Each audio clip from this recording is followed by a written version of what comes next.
country of Ephraim. And the Israelites came up to her for judgment.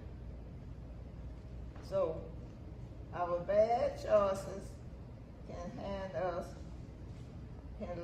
us in a hole from which we find it impossible to climb out. So we don't want to make bad choices. That's why we have to depend upon the Lord. Where can we find rescue when our troubles are too big to manage on our own?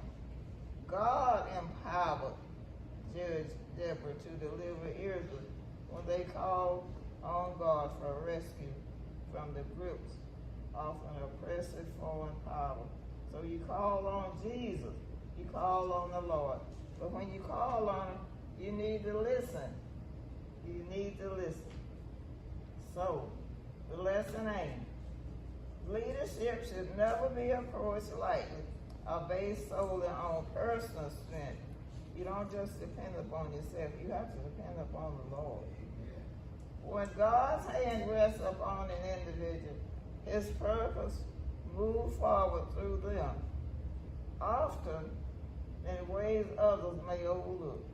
Today's lesson reminds us that God delights in using ordinary and unexpected people, empowered by his presence, to accomplish extraordinary kingdom assignments.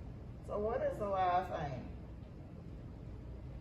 Some of God's most impactful leaders are hidden in ordinary places, overlooked because they don't resemble what people expect of a leader.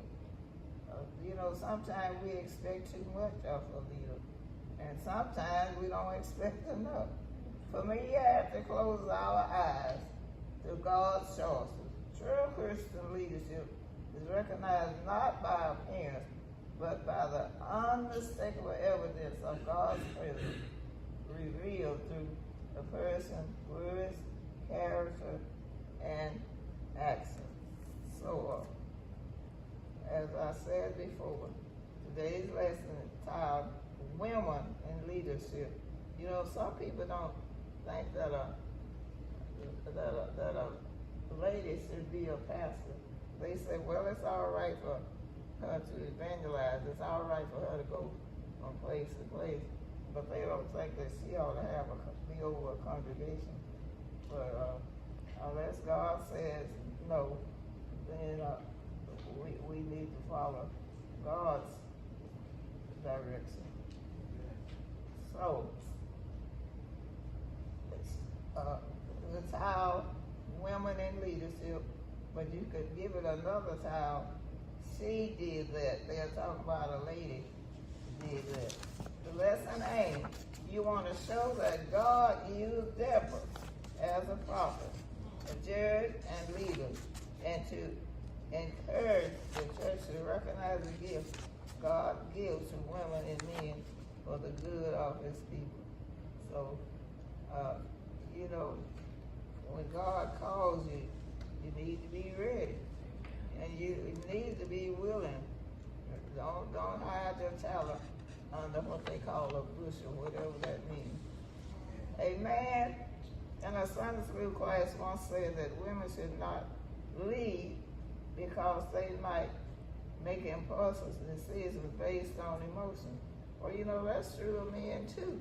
They can make impulsive decisions. A woman quickly answered, oh yeah? Then why is history full of kings who started 30-year wars because another man's castle was a little taller than theirs? Today, we're not going to argue over who would make better leaders. We're going to look at an example in the Bible when God used a woman for his purpose. And if God could do it back then, God can do it today. That's an expression. If he did it once, he can do it again. Scripture is to be read this time by volunteer